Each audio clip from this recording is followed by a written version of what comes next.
Good afternoon, everyone. The Sacramento City Council will please come to order. Would the clerk call the roll to establish a quorum? Thank you. Councilmember Talamontes? Here. Councilmember Valenzuela? Here. Councilmember Maple? Here. Councilmember Jennings? Here. Councilmember Vang? Here. Councilmember Kaplan and Guerra will be absent this evening. Mayor Steinberg? I am here. I will take the honor of reading the land acknowledgement tonight. I chose myself. Please rise if you're able for the opening acknowledgments in honor of Sacramento's indigenous people and tribal lands. To the original people of this land, the Nisenan people, the Southern Maidu Valley and Plains Miwok, Patwin Winton peoples, and the people of the Wilton Rancheria, Sacramento's only federally recognized tribe. May we acknowledge and honor the Native people who came before us and still walk beside us today on these ancestral lands by choosing to gather today in the active practice of acknowledgement and appreciation for Sacramento's indigenous people's history, contributions, and lives. Thank you, and please remain standing for the Pledge of Allegiance. I pledge allegiance to the flag of the United States of America and to the republic for which it stands, one nation, under God, indivisible, with liberty and justice for all.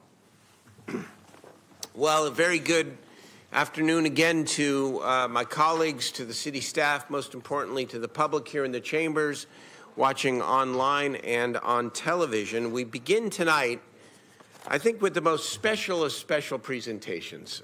They're all special when we recognize members and leaders in our community. But what a rare occasion to be able to swear in a new colleague, yes, on an interim basis, but you're going to have every bit as strong a vote as any other member up here for the 8.5 months that you serve, selected unanimously last week by this city council. And so we would like to begin by welcoming council member designee Sean Tao, and would like to invite you and your family up for the swearing. Before they do that, though, I also want to welcome another leader in our chambers, too, actually. Everyone's a leader. But former council member Alan Warren and his wife Gina Warren, both who are leaders in the North Sacramento and District 2 communities. It's great that you were here tonight, and I know, Sean, you have many members of your family here. So the city clerk is going to swear you in, and then we will welcome you to this dais, and it'll take a few minutes to welcome you from your colleagues, and then you will give your hour-long State of the District 2 speech. Not really. We will welcome you. Come on up, please.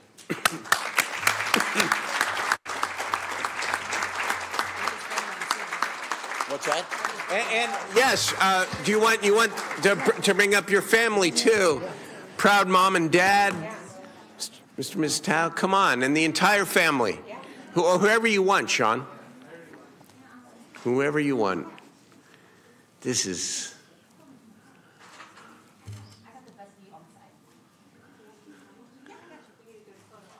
This is all about the picture here. It is all about the picture. Okay. Come over to District 8, so that's you. Yes. Yeah, this is the best. So Sam with Lindy.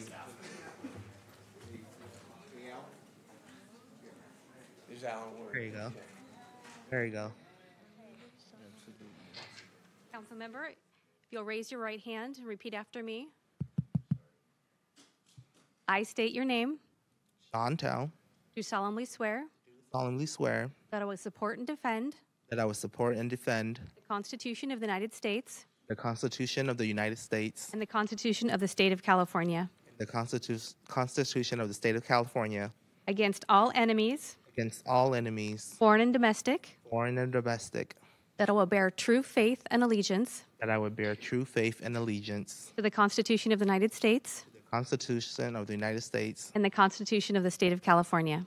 and the Constitution of the State of California, that I take this obligation freely that I take this obligation freely without mental reservation without mental reservation or purpose of evasion, or purpose of evasion, and that I will well and faithfully that I will and faithfully discharge the duties discharge of duties upon which I'm about to enter. upon which I am about to enter. Congratulations.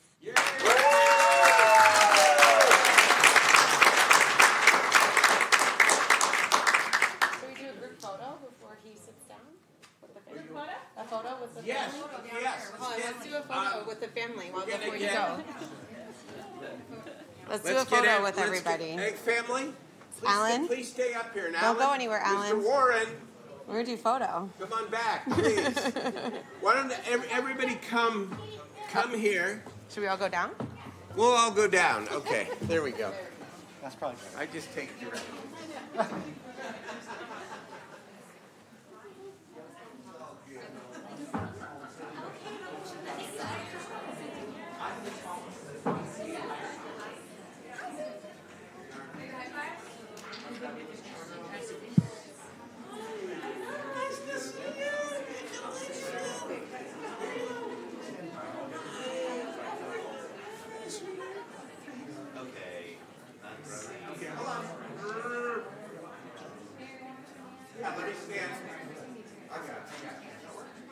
Okay, can I get a little squeeze in on this side? Yeah, perfect. And then, Councilor Jennings, we get a little bit more to the back there. Perfect. There we go. All right, so I'm gonna get the first one to send to all the staff for social media. Right, 1, 2, 3, and, all right, looking fabulous. Okay, Now, we're still going. the array. How many phones do you got it? Okay. 1, 2, 3. 1, 2, 3. 1, 2, 3. I did this one. Okay, thank you.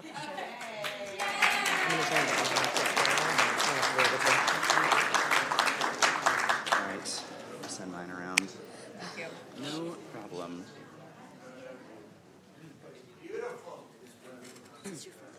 Thank you so much.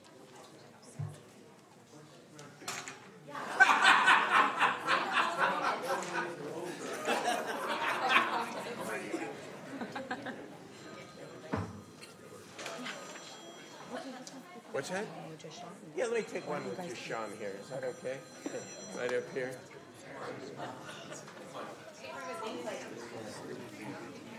Also, my sweetheart. My sweetheart. We'll take a picture, mama. Come.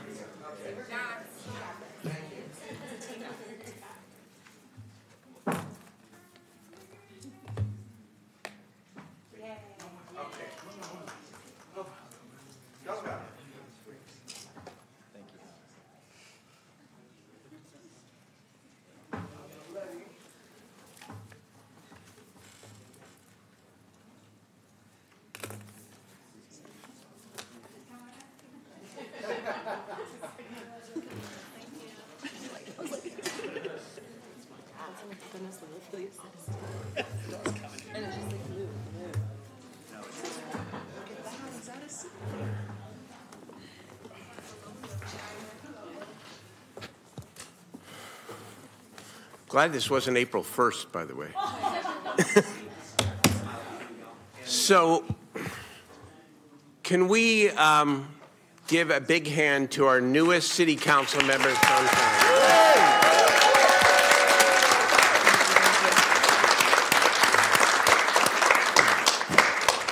Councilmember Tao, the floor is yours. No big speech expected. Just want to give you the forum. Well, good evening, everyone. Is it Up. on? Is it on? Let's change the name. Oh, Says he's the Kaplan. Okay, got it. good evening, ladies and gentlemen, and everyone. Thank you for coming tonight. Especially, I would like to thank my family, my parents, mom and dad, my partner, Duji Chang, she's there in the stand, and everyone for being here tonight. It's a great honor to represent District 2. Not born in District 2, but raised in District 2, when Grant Pacer alumni, Pacer for life. And I'm just happy to represent the district, and yeah, let's make some moves for the district.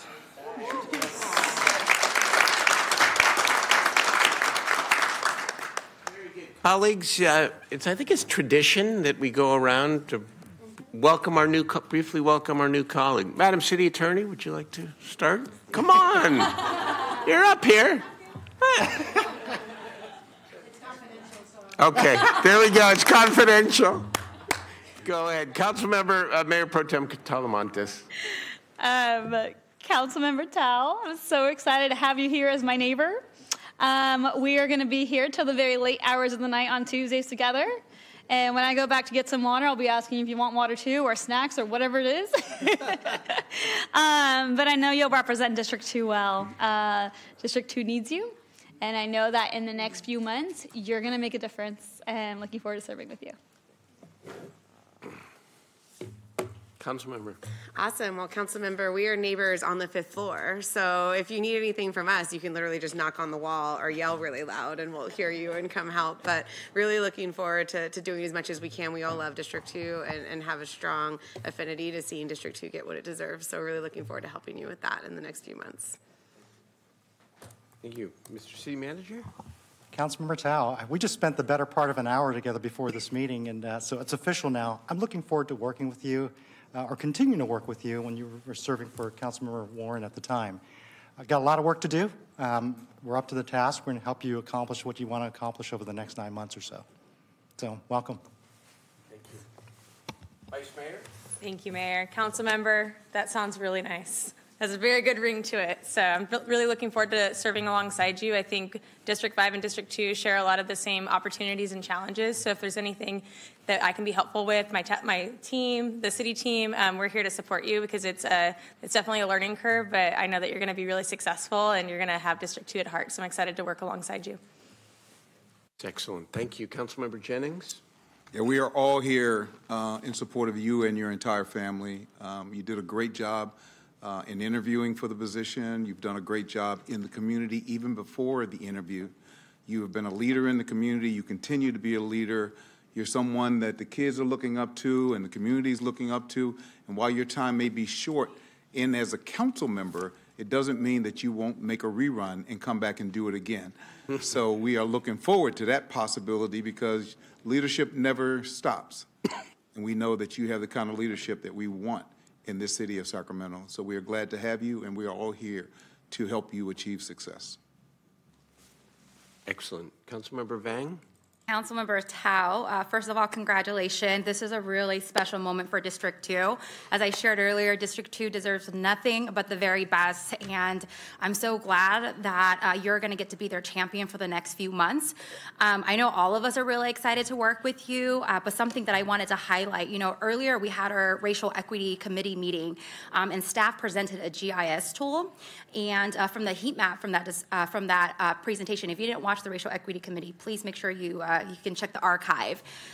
While disparities exist throughout our city, District 2, you saw very clearly the color and the disparities that existed in District 2. Very similar like District 5 and District 8, but the data tells the story of the need that the need that is the attention and the need that District 2 residents have. And so I'm so excited that you're sitting in that seat and that you're going to be laying the foundation for the next council member to come. And so congratulations, and we all look forward to working with you.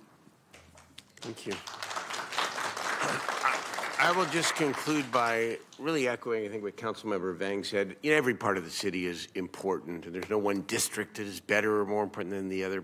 This district is really important and really in need. And you know it. It's why you put yourself forward. You have the experience. You have the heart. You have the ability. You've worked at City Hall. And even though 8.5 months is not a long time, you can still get some things, some big things done in that period of time. And I know you will. And you don't have to do it alone because you have a lot of colleagues here, both on the staff side and on the colleague side, that want to see you and the district succeed. So welcome, Councilmember Tao. Yep.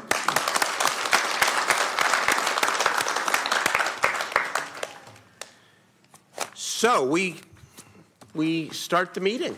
And we do have one other presentation, I believe. The third presentation has been postponed. The second presentation, though, is recognizing the River District, presented by Councilmember Valenzuela. Thank you, Mayor. And it is my honor and pleasure tonight to be recognizing the River District's Public Spaces team who are here with us this evening. This team is supported in part by the City of Sacramento and was awarded the Downtown Achievement Award from the International Downtown Association because of their unique and resourceful approach to urban space management. The Public Spaces team is led by Jesse Iniguez and is made up of individuals who have experienced homelessness and substance abuse disorder. They work together to upkeep and maintain the River District through litter abatement, general cleaning, maintenance, landscaping services, while also connecting people who are currently experiencing homelessness to provide support to them seeking housing or addiction services. The Public Spaces team also creates opportunities for the team members to grow and expand themselves through stable work and strong community support. Chris Evans, who we all know as the River District's Public Spaces manager, works with the team members to identify their personal and career goals. They provide regular training sessions in areas like computer skills, budgeting, resume building, and more, even recently partnering with FedEx for a truck driver training. And I will note that Chris also hosts a delicious weekly barbecue that I know the mayor have been at as well every Friday to really give the team members a chance to connect with each other and to connect with leaders in the community. And it's really a wonderful, wonderful perk.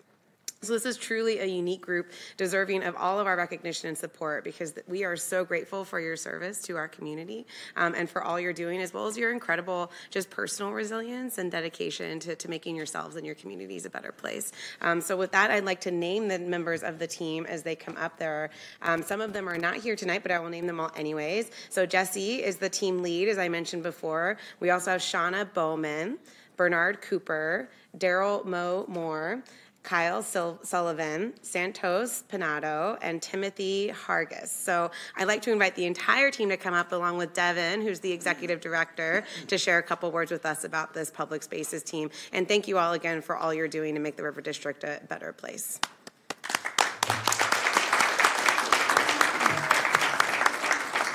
Thank you so much, Councilmember Valenzuela, City Council, Mayor, staff. Thank you so much for having us.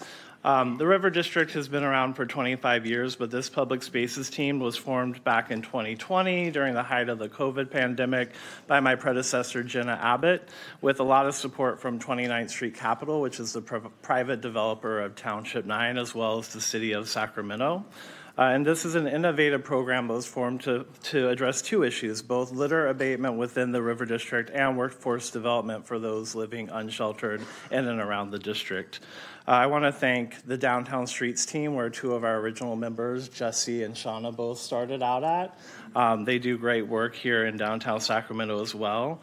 And this is a 2-year program where we work with the team members. Chris Evans, who's our public space manager, works with them to provide daily oversight, case management, CEPTED training, which is crime prevention through environmental design. So really cutting edge stuff that this team is working on, as well as career development. And just a few numbers for you. On a monthly basis, we remove about over 1,500 bags of trash from the district, which amounts to about 27 tons of trash per month. And we removed over 305 tons of trash from the district in 2023. And as Councilmember Valenzuela mentioned, we were honored through the International Downtown Association last year with an award of excellence. So. Thank you so much, and I just want to turn it over to Jesse Iniguez to say a few words. He was one of our first team members, and he is the team lead. Hello, my name is Jesse Iniguez. I just want to say that I'm very privileged and honored to be here to accept this award today. It was all not that long ago, I would say 3 years ago, that I was homeless, and I didn't ever think I was going to make it out. You know, I didn't have any thought of making it out of being homeless. And due to this program, here I am today. I have my housing, I have my license back, and I have my life back in order. And I couldn't thank the River District enough. Thank you all. That's all I have to say. Thank you. Jesse and team. So we do have certificates for all of the team members, and I'm hoping we can do a little photo. And maybe Mary, you want to come down with me since we co-represent the River District. Jesse, thank you for sharing your story. Thank you, all of you, for sharing your stories. hope. Yeah, that's Yes. what it Thank is. you. Yep, that's Yes. what it is. It's hope. Yes. And all of you are welcome on Fridays for burgers. Yes. Yes. Good burgers. Any Friday. Okay.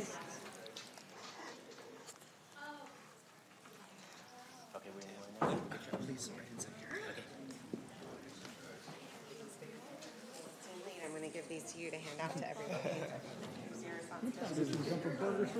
Oh, God darn it. Come on, man.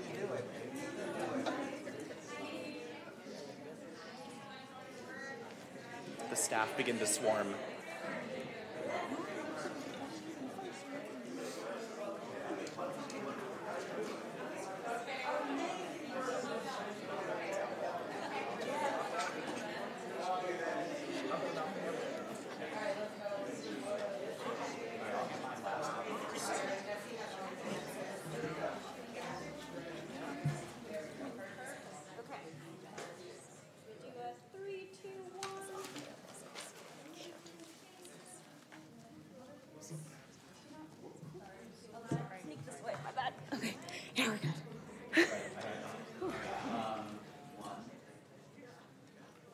Fabulous, not quite.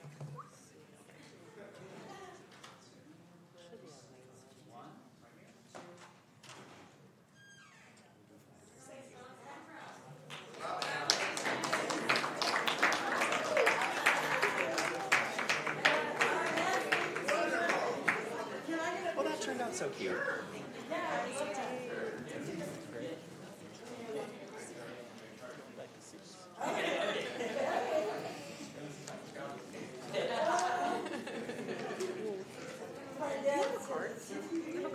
Shauna, I can take the picture. She's got it right here. Right here, Shauna. Here we go. We'll do it in Ready? 1, 2, 3. Got you. Great. Thank you. Thank you all. You guys. All right.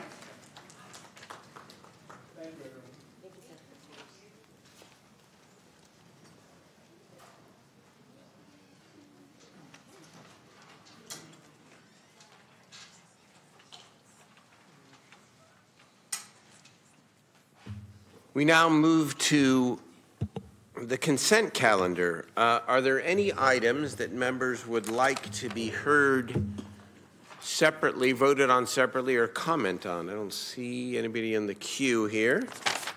So I would take a do we have? I have one speaker on the consent calendar, Mac Worthy. Mr. Worthy?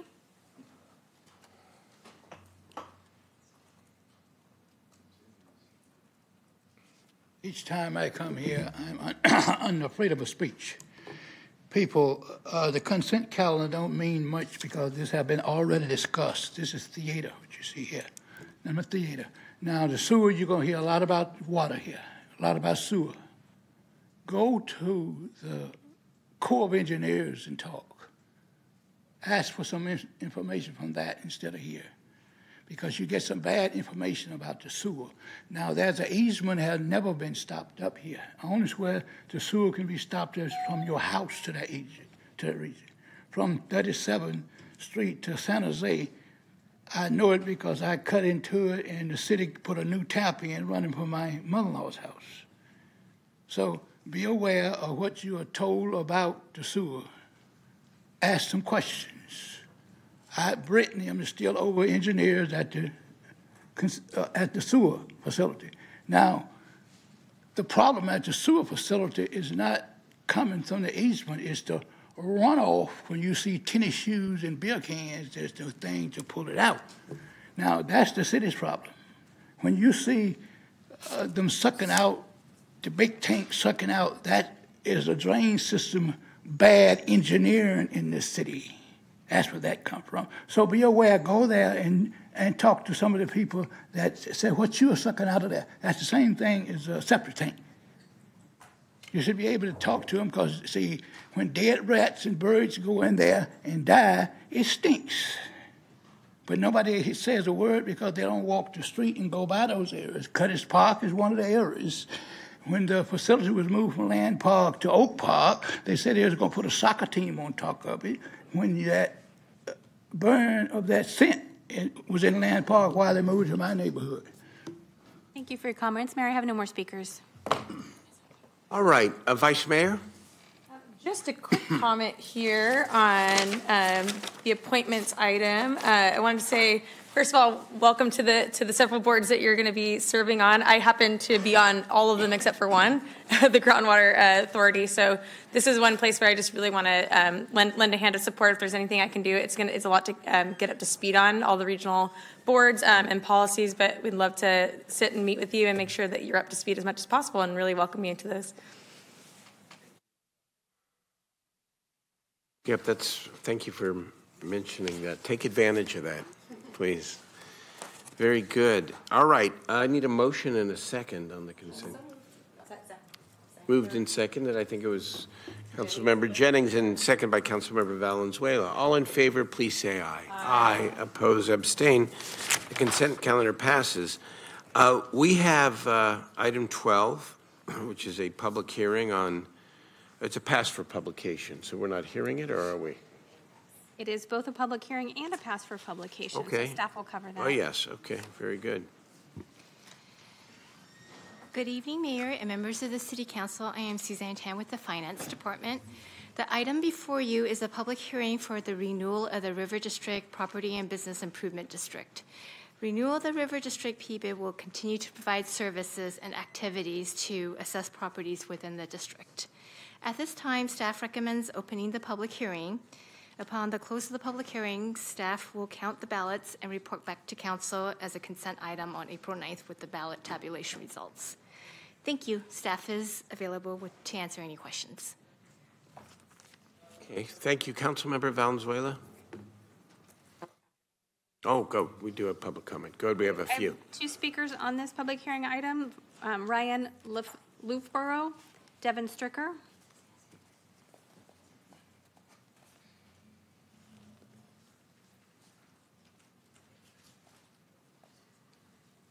Ryan, how you doing?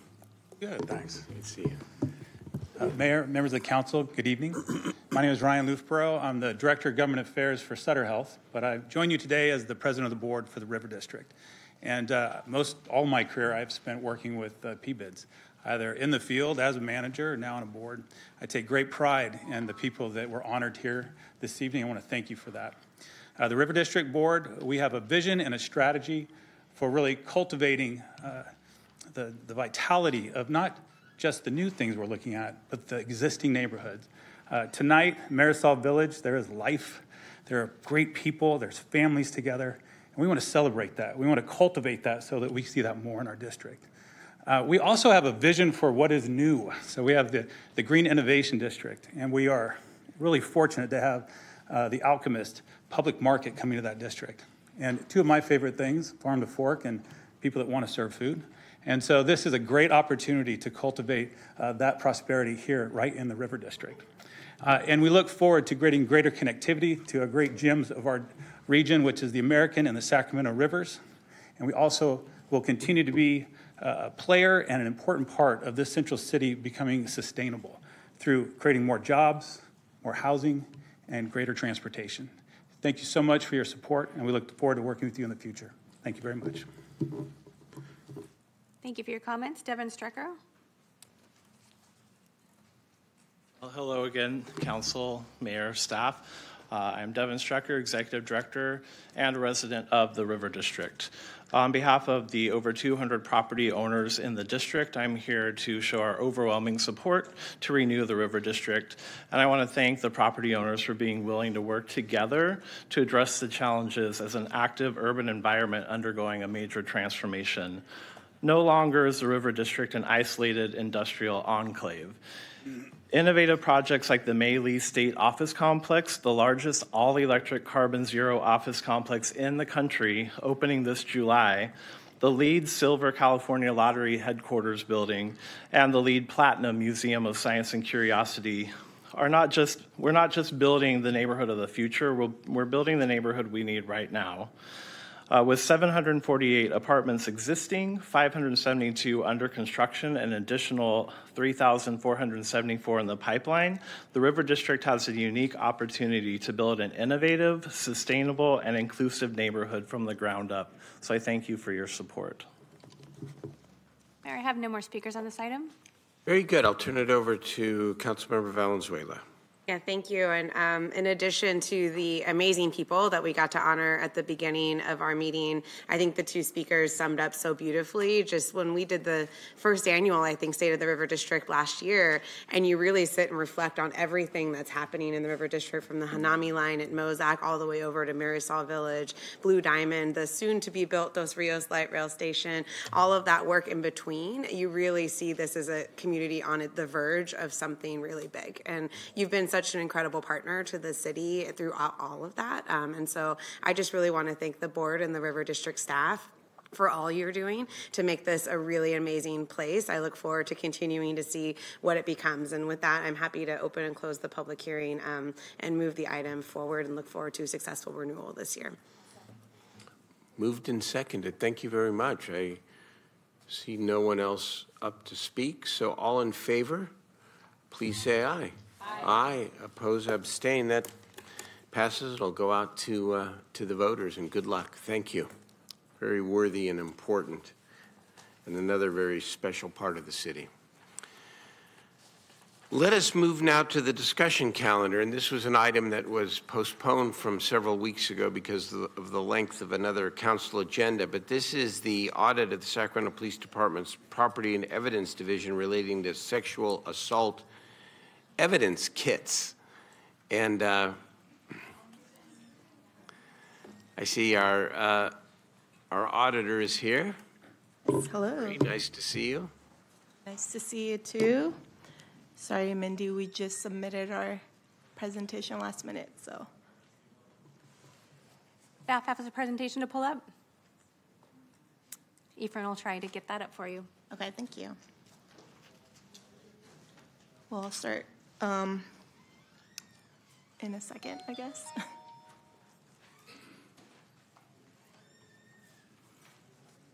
All right, well, I'll start it, and then we'll go through the slides. So good afternoon, Mayor and members of the council. I'm Frishta Arari, the interim city auditor. I'm here to present our audit of the Sacramento Police Department's Evidence and Property Division, sexual assault evidence kits. With me today are members of the team that performed the audit, including Kevin Christensen and Chevelle Jackson. The recommendation that is before you is to pass a motion accepting the city auditor's audit of the Sacramento Police Department's Evidence and Property Division on the sexual assault evidence kits. Okay, so the objective of the audit is refined to determine whether the department is in compliance with California legislation regarding the storage, audit, reporting, and management of sexual assault evidence kits. Notably, this report is part of an ongoing audit of the Sacramento Police Department's Evidence and Property Division. As part of our methodology, we designed samples of sexual assault evidence kits, which I'll call SAEs, located in the Police Department's Evidence and Property Warehouse by stratifying the total population of the kits into two separate groups based on legislative and legal requirements set by Senate Bill 22 and Assembly Bill 3118, which I will describe in more detail in a minute. So this allowed us to determine if the city is substantially in compliance with Senate Bill number 22, as well as determine an estimated amount of untested sexual assault evidence kits as required by AB 3118. So according to the California Office of the Attorney General, the amount of sexual assault crimes in the state of California has increased over the years. This increase in sexual assault crimes has been met with an increased focus by legislators and law enforcement agencies on the development of tools available to assist with investigations and methods guiding how investigations are conducted. This follows significant advancement of technology in the use of DNA evidence to assist in law enforcement investigations. There has also been advancement in the development and use of databases to store and access DNA information at the federal, state, and local levels. So to assist in the effectiveness of some of these new tools, the state legislature passed several state laws to address law enforcement agencies' obligations to victims of sexual assaults, in the handling, processing, and timely DNA testing of sexual assault evidence and other crime scene evidence. So this audit focuses on two legislative bills, as I mentioned, Assembly Bill 3118 and Senate Bill number 22. 3118 required all law enforcement agencies, medical facilities, crime laboratories, and any other facilities that receive, maintain, store, or preserve sexual assault evidence kits to conduct an audit of all untested sexual assault evidence kits in their possession and report certain data to the Department of Justice by no later than July 1st, 2019. And the bill also required the Department of Justice to prepare and submit a report to the legislator regarding the results of these audits by no later than July 1st, 2020. Senate Bill 22 required that law enforcement agencies submit sexual assault forensic evidence received on or after July 1st, 2016 to a crime lab for testing within 20 days after it's booked for evidence. So I want to stress that these two bills created two different requirements for local law enforcement agencies, and a key date that separates the required action is January 1st, 2016. So SB 22 required that all kits received after January 1st, 2016 had to all be tested. And then the second one, AB 3118, required that law enforcement agencies had to perform an audit of all their kits before January 1st, 2016, and report specific information to the Attorney General. So the bill created the audit and reporting requirement. That is the focus of this audit. So our first finding is that the police department has not previously taken steps to comply with the recent California law related to the auditing and reporting of untested sexual assault evidence kits. As part of our analysis, we took two samples, a smaller judgmental sample of the sexual assault kits that were stored post-2016, and testing of those kits showed that they were all 100% of the sampled kits were tested. And then the statistical sample was taken of all the kits that were pre-2016, and testing of those kits identified 21% of our sample had not been tested. So as a result, we applied that percentage to the total population of kits collected prior to January 1st, 2016, and estimate that about 340 kits that the police department had were untested. Again, we want to be clear that AB 3118 doesn't require that the kits are tested. It just requires that law enforcement agencies conduct an audit to determine the number of untested kits and report that information to the Attorney General. So the department wasn't out of compliance by having untested kits. They just needed to have done the audit and reported the results.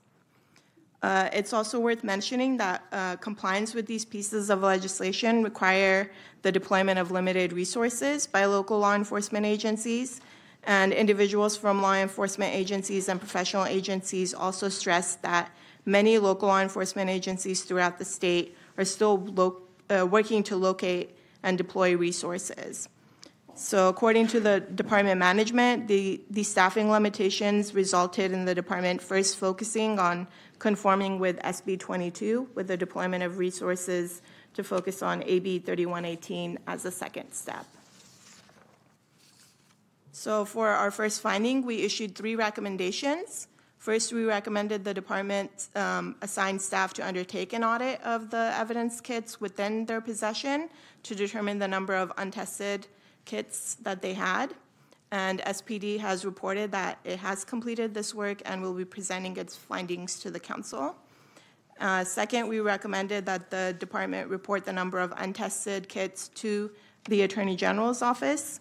And SPD has reported that they have completed this work and have presented their results to the Attorney General. And third, we recommended that the department consider working with city management to identify and allocate resources to prioritize and test untested sexual assault evidence kits. And SPD has reported that it has prioritized the kits and has tested a portion of them and is working with city management to identify and secure additional resources for testing the rest. In finding 2, we discuss opportunities for SPD to strengthen their procedures related to management and storage of the kits. First, the International Association of Property and Evidence, the Department of Justice, National Institute of Justice, and the California Commission on Peace Officer Standards and Training emphasize that keeping an accurate and up-to-date record of SAE kits in the evidence and property warehouse is critical to the prosecution of sexual assault crimes. Additionally, we found that SPD requires annual audits and provides specific disposition processes for other types of evidence, such as firearms and narcotics, and we believe that SPD should consider leveraging the institutional knowledge in the operations of these processes to update their policies and procedures related to annual audits and develop a systemic review process for the disposition of SAE kits to align with the best practices. This also prevents SPD from discarding items that should not be disposed of. So for finding 2, we issued 3 recommendations. First, we recommended the department consider conducting an audit of all sexual assault evidence kits in its possession to establish a total inventory. And SPD has reported that staff has been assigned to conduct the audit of all the kits and has completed the audit. Second, we recommended the department consider requiring regularly scheduled audits and identify metrics to collect and report to SPD management. SPD reported that its inventory tracking software was updated with specific data requirements to track and report the status of the SAE kits. And finally, we recommended the department consider designing a disposition policy specifically addressing sexual assault evidence that include different department reviews and approval. So SPD again reported that it has designed and implemented a retention policy for the sexual assault kits now. In our third finding, we found that opportunities exist for the department to seek grant resources to assist in funding the testing of its untested SAE kits in its possession. While many grant resources we identified are available to assist in funding a variety of law enforcement activities, we also identified some grants specifically designed for assisting law enforcement agencies in reducing the number of untested SAE kits. Notably, we found during our fieldwork that the department had previously applied for some of the grants we identified to assist in addressing other funding needs, and so this indicates the department maintains the knowledge in seeking the funding sources. And we want to point out that the district attorney crime lab is responsible for the processing of the SAE kits, and as such, the department will need to work with them and the district attorney's office to process the untested kits. And it is our understanding that they've already started having these discussions with those agencies. For finding 3, we had 2 recommendations. First was to consult with the district attorney and the county crime lab to determine the lab availability and potential for outsourcing testing of the work, testing work and potential costs associated with processing the untested kits. And they have SPD has reported that they have reached out to them to develop a plan. And second, we recommended the department consider applying for grants that can assist with the reduction of untested sexual assault evidence kits. And the department has also reported to us that they have evaluated some potential opportunities, but they haven't yet pursued any. As the police department will further explain, it has implemented and has been working on implementing these recommendations, and we look forward to working with them on our semi-annual recommendation follow-up process. We'd like to thank the police department for their cooperation with the audit, the various law enforcement agencies that we interviewed and provided assistance, the district attorney's office, crime lab, and the city attorney's office. And we look forward to working with the police department to implement these recommendations. This concludes my presentation. I'm available to answer any questions, but I believe the police department would also like to provide an update. Please. Well, thank you. Why don't we ask Chief Lester to come on up and present on the status here. Yeah, because it's been about 6 months since we reported on this. Yes. We went to budget and audit. So good evening, Mayor and Council. We're returning today in partnership with the City Auditor's Office to provide an update to that report. We know sexual violence impacts our basic rights of safety and security and can have psychological, emotional, and physical effects on victims. Advances in DNA technology, complemented by the passing of key legislation and a commitment by law enforcement to thoroughly investigate these crimes, are all key components to ensuring justice for our survivors. So we are very much in agreement with the auditor's recommendations and have implemented or completed all of them. We all realize this is very important, and we have now put in place procedures that ensure sexual assault kits are tested, tracked, and stored in accordance with the law. I'm very pleased to report that not only are we in 100% compliance with the law to include SB 22, which was mentioned by our city auditor. This requires testing on all kits obtained after January 1st of 2016, but also on Assembly Bill 3118, which required agencies to report the number of untested kits to the Department of Justice. So now all kits that have been in our possession and custody since January 1st of 2016 have been tested. Moving forward, by law, all evidence kits collected by SPD are tested by the County Crime Lab. And finally, we have also submitted the required report to the California Department of Justice per the guidelines provided in AB 3118. When we reported on September 5th, we reported that we had approximately 300 untested kits. And of these untested kits, we have discovered that some kits were misclassified or not associated with the crime. We also determined several kits belong to outside agencies, and those kits are now being transferred to those agencies. Of the remaining kits, we determined that we had about 253 untested kits associated with a report of sexual assault. 78 of those kits have already gone to the County Crime Lab for testing, and additionally, we determined that 55 kits were associated with cases that were previously adjudicated in court. So as a result, there are about 120 untested kits remaining. During this time, we have been working very closely and in collaboration with our district attorney's office. And with this collaboration, all of our untested kits will be now referred to the district attorney's office for processing. So I'd really like to thank the District Attorney's Office and the County Crime Lab for partnering with us on this very important topic.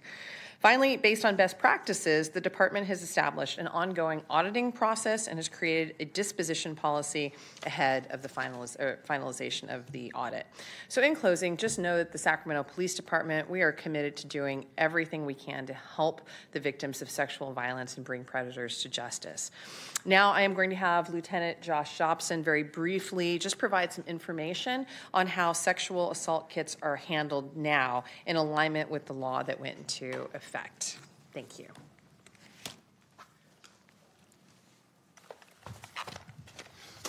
Good evening, Mayor and Council.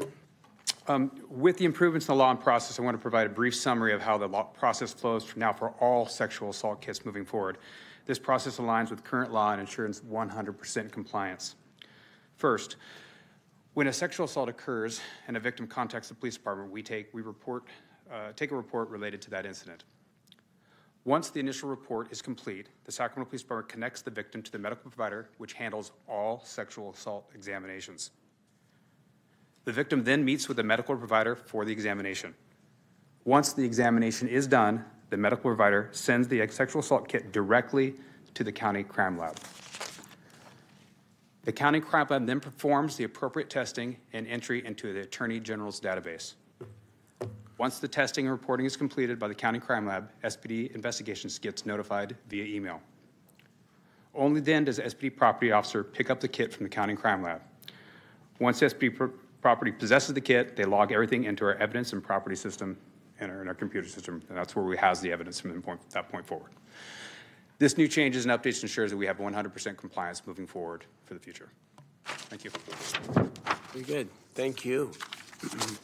I know I have a question or two, but let's hear from the public first, and then I have Vice Mayor Maple up first on the council. Mayor, I have 4 speakers on this item. The first is Julius, Ryan Masano, Mac Worthy, and then Kate Carpolo.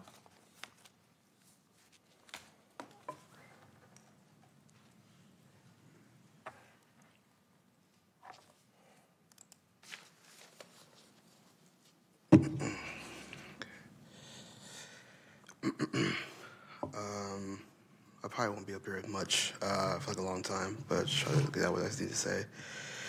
I don't want to downplay any victims of sexual assault, but I am curious if the city council would put more focus into criminalizing the rapists as much as they do put the money in the rape kits.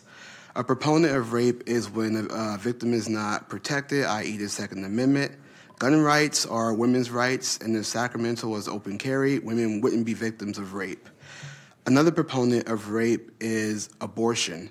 Abortion actually favors rapists. If the rapist knows his child would be aborted, what's to stop him continuing rape?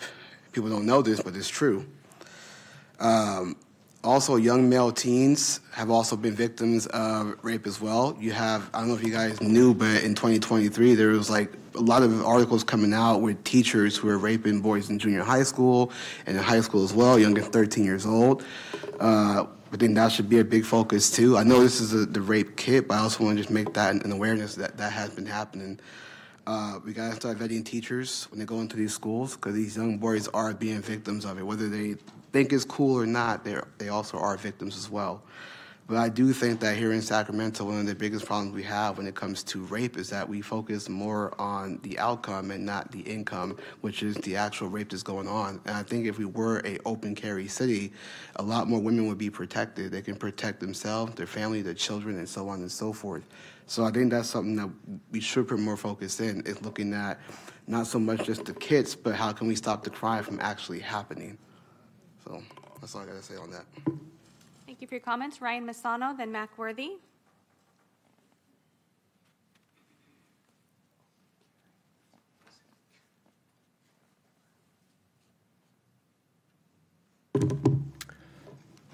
Since you guys have a nasty habit of cutting the cameras and cutting the microphone, I brought my own body cam this time. So if you cut everything, I'm still going to be recording. Here to talk about rape kits. First, we need to understand why the mayor in big cities will not release rape statistics by race. Devious dishonesty. Honest politicians have nothing to hide. Second, since you want to pass nonsense resolutions supporting degenerate transgenderism, you ought to pass a resolution stating that pornography ought to be illegal. For the root of the rise in rape is pornography. In 1960, there were 9 rapes per 100,000 of the population. Today, it's officially 40 rapes per 100,000, but it's likely closer to 100 rapes per 100,000. Pornography was legalized in 1969. Why are there so many rapes unreported? 2 reasons. First, police underreport rapes to cook the books and make Democrat politicians look good. Second, women don't report many rapes because men who view porn regularly, which is well over 60% of American men, won't believe them. Judith Reisman wrote a great book after her daughter was molested, Sexual Sabotage. It details how America's sexual values were perverted, beginning with the degenerate Kinsey Report in 1948. And in 1934, J.D. Unwin wrote Sex and Culture, detailing how the 86 greatest societies in human history had 2 rules they followed on their ascent, which they neglected on their descent. Rule number 1, no sex before heterosexual marriage, and rule number 2, no sex outside of heterosexual marriage. Amazingly, Unwin set out to do his research to prove that his idol, the fraud Sigmund Freud, a libertine, was right when he said that repressing the sexual urges was inherently damaging to individuals and societies. When he had thoroughly studied the evidence, he found exactly the opposite of Freud's ridiculous conclusions was true, that societies which contained sex and heterosexual marriage were the greatest societies in history. Once you realize this, you know only foolish people support homosexuality and porn. So please pass a resolution declaring pornography a public health disaster. Racism isn't a threat to public health. Pornography is. Thank you for your comments. Mac Worthy, then Kate Carpolo.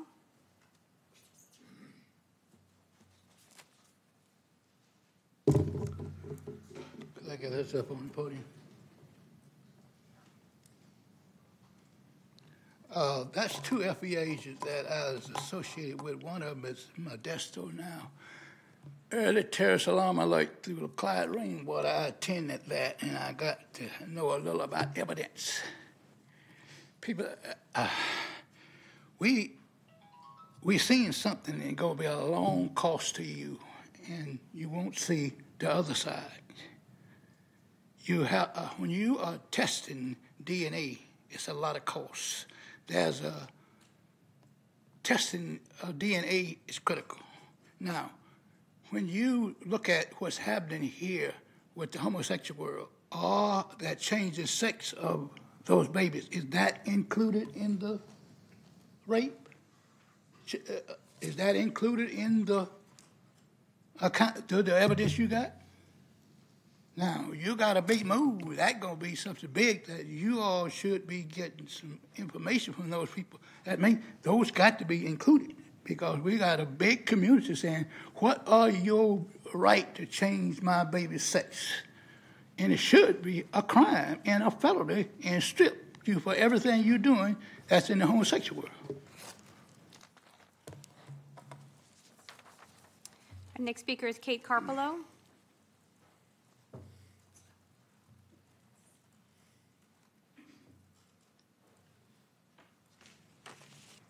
Mayor, members of the council, my name is Kate Carpolo, and I lead an informal group that is working on the rape kit issue in the city of Sacramento, in the region. I want to start by saying thank you for keeping this issue alive and been many, many priorities that you're facing. And I also want to commend the auditor's office for an outstanding job on their report. And I also want to commend the police department. I've had numerous, half a dozen plus phone calls with them, meetings in the last 6+ months. They've been accessible, professional, and they obviously have shown a lot of hustle. And my hope is that working together over the next year or years, that we'll establish California, the city of Sacramento, California, as a jurisdiction that really has best practices from start to finish when it relates to rape and sexual assault and rape kits. What I really would like to raise in the next minute of my time is the issue of oversight. Women who experience sexual assault or others who experience sexual assault have lifetime trauma, as the chief pointed out with a lot of sensitivity. But it doesn't stop with the rape kit. It doesn't stop with the testing, and the city invests a lot of resources in the collection of DNA and the research in the investigation of these felonies. And it's, I think, part of our responsibility collectively to make sure that we know the outcomes. What are the outcomes of the tests that the crime lab conducts and is very professional? And what's the outcome of any prosecution that happens on the part of the DA? I know I'm proposing an interjurisdictional effort here, but I think if we're going to take this kind of violence seriously and really have a multi-pronged response, that's what's necessary. So please consider your role in oversight, and thank you for your time and your work. Thank you very much for your advocacy, consistent advocacy, Kate. Appreciate it. I have no more speakers on this item. All right, let's turn it over to the City Council for comment. This is a receive and file, correct? Okay. No, we do need a motion on this item. It's a motion to accept. Okay, very good. Vice Mayor. All right, thank you, Mayor, and thank you, Ms. Carpolo, for your comments. It's really good to see you, and glad to hear that there's been a great working relationship. I know that, you know, seeing here tonight, obviously something that's very sensitive that people have, you know, a lot of emotions about, that is very personal to a lot of people, including myself. I am really glad to see that it was taken seriously and improved upon, and that all of the recommendations have been put into action. So I'm really glad to see that. I really just wanted, I have one question which I messaged you about. I don't expect you to know this off the top of your head, but I would like either, you know, reporting back to us at a future meeting or over email is fine. I'm curious about what the Sacramento Police Department's current rate for arrests for sexual assaults is. And I think that's really important as we think about this in context. So I'm sure you're just going to tell me that you don't know that off the top of your head, which is okay. I don't have it off the top of my head, but talk to the team really quickly. So we'll work with you, and we'll work with our crime analysis unit to get the numbers. And, you know, the other question about prosecution, it's really similar to what Ms. Carpolo had talked about, which is that multi-jurisdictional approach, so you can see the big picture. And we'll certainly try to work with our DA partners and see what information we can share on that. That'd be wonderful. Thank you. I really appreciate that. And just in the greater context, I know it's been brought up in pieces, but, you know, we have a big problem in this country as a whole with the underreporting of sexual assault.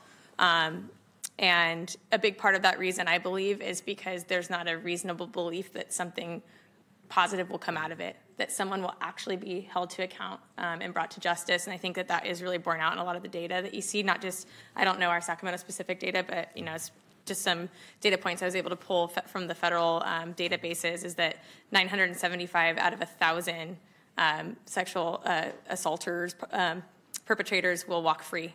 So they will never, they may be even arrested, but they will never actually spend any time in jail or be convicted. And I know convictions is not what the police department does, but I do believe that being able to take a look at that information and understand it gives us a better view of the totality of the situation and where we need to focus our resources. So that's something I would be really interested in, is how can we build that partnership with the DA's office and see if we can start connecting those dots.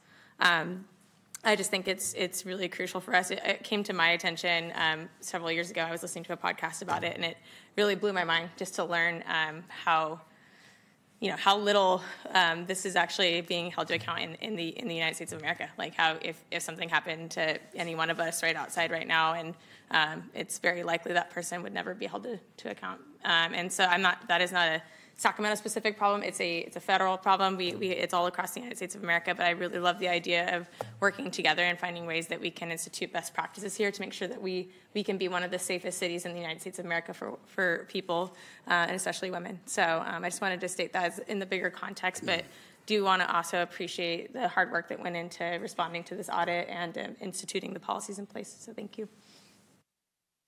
Thank you. Mayor Pro Tem Talamantes. Thanks, Mayor. We heard this presentation back at Budget and Audit on September 5th, 2023, and we're now on April 2nd, 2024, and that just feels wrong to me. I know I asked a lot of questions, and I got all my questions answered at Budget and Audit, and so I don't have any prepared for you today.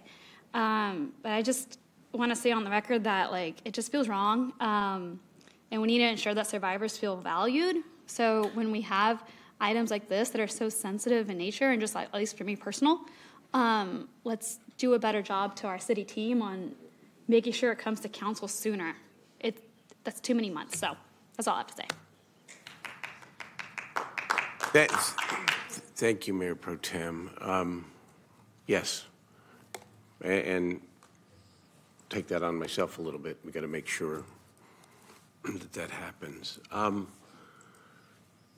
Back to the substance for a moment. It does seem, though, just to mitigate what you just said just a little bit, that between the Budget and Audit Committee and today, even though it's been a number of months, that those months were actually used by the police department to put in place a lot of the protocols that represent a real advance here today.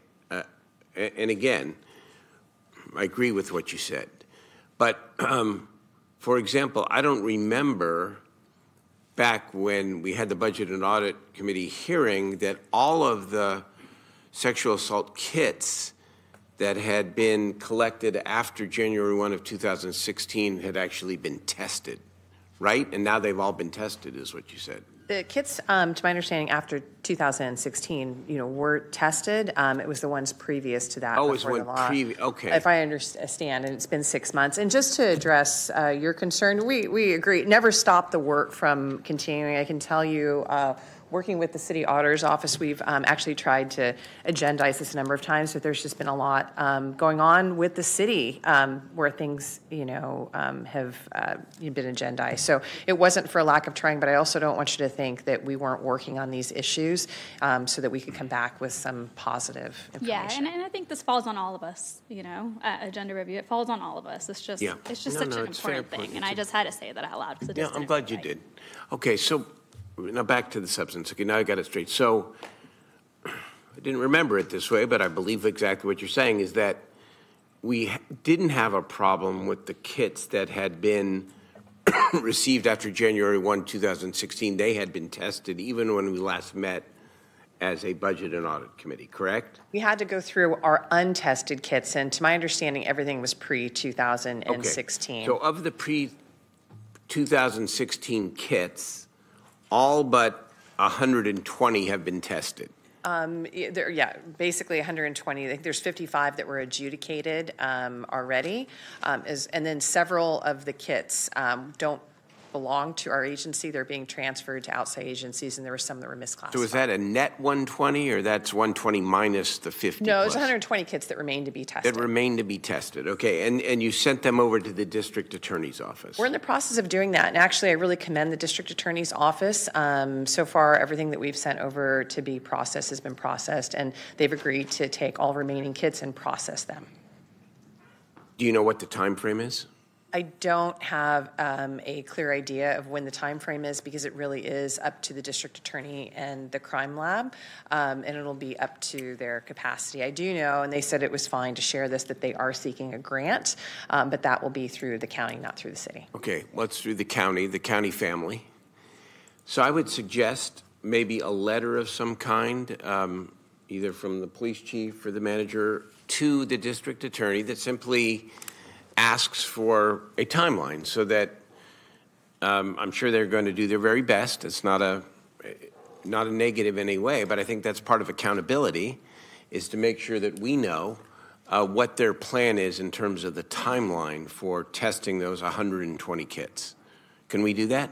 I will certainly talk to the team about it. I do know we have to report back to the city auditor's office as well, so we will be following up on it. You will be following. Yes. So one way or another, you will have that answer.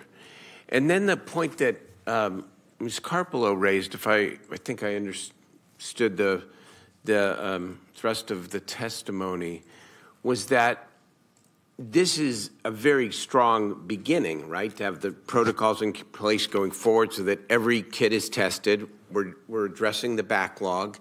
You know, a lot of that was under prior leadership, we understand.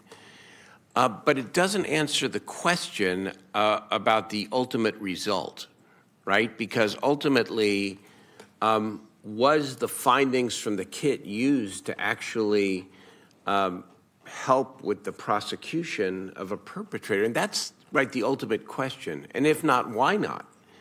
And that's where there's broader accountability than just the city of Sacramento, because as I think the vice mayor pointed out, police department doesn't do the actual prosecution, but I think we want to know the end result. And by the way, that's a good thing for the whole sexual assault kit law and program, because that's what the public ultimately wants to know. Was this tool with the advanced technology, DNA, used to actually bring a perpetrator to justice? And not only that, we said this the last time, with 120 kids out there, there could still be a perpetrator that is out there victimizing somebody else.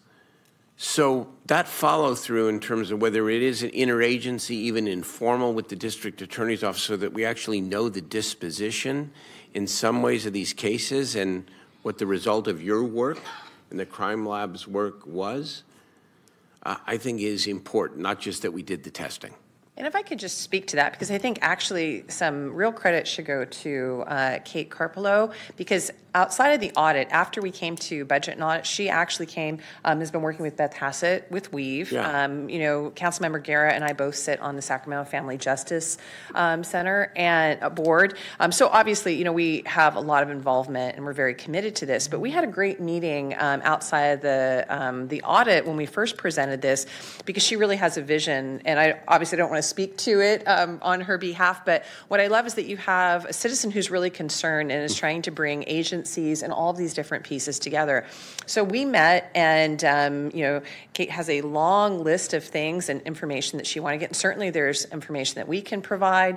I know Deputy Chief Halstead and his team have met with her to figure out what pieces of that puzzle we can provide, and then how do we get the rest of that information. So she just should get some, I think, credit for really trying to bring it together. And I don't disagree with you. I mean, that's when you're really looking for outcomes and doing data-driven, you know, policing, and where you're putting your resources and how you're helping victims. I agree. Lesson for how to be a influential activist. Actually get something big done. Thank you, Kate. Known you for a long time. Yep.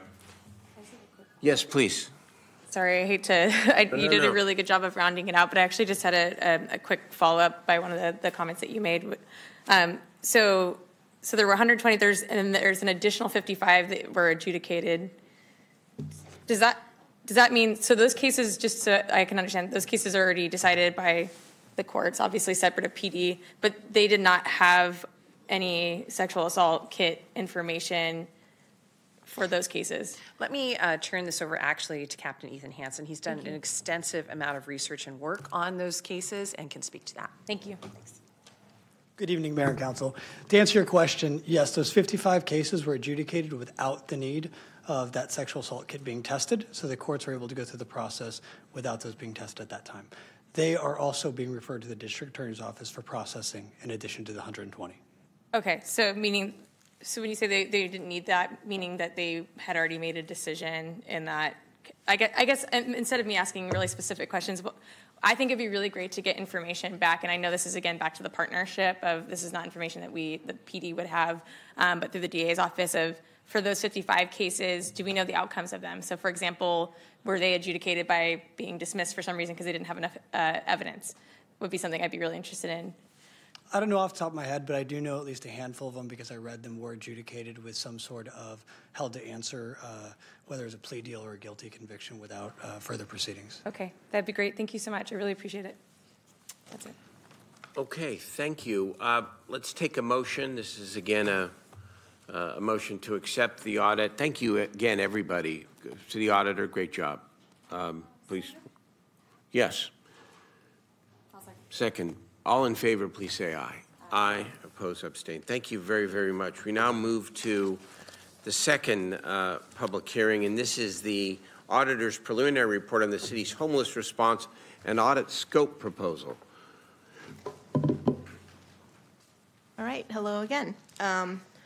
First, Ferrari, the interim city auditor. The recommendation that is before you. Oh, sorry, Mindy, do we have the presentation? The recommendation that is before you is to approve the preliminary report on the city's homeless response and audit scope proposal. With me are members of the audit team, Kevin Christensen, Joyce Chi, and Chevelle Jackson today. So in February, our office released our preliminary report on the city's homeless response, which encompasses the results of our preliminary review by providing background on the city's homeless response, summarizing the results of our homeless expenditure survey, discussing some preliminary scope considerations, and describing a list of 7 potential audit objectives, which were organized into 4 audit topics. A full presentation on this preliminary report was provided to the Budget and Audit Committee on February 27th, 2024. Before we move on, I want to stress that this preliminary report is not an audit that has been conducted in accordance with our generally accepted government auditing standards, but it's instead a part of our audit planning stage.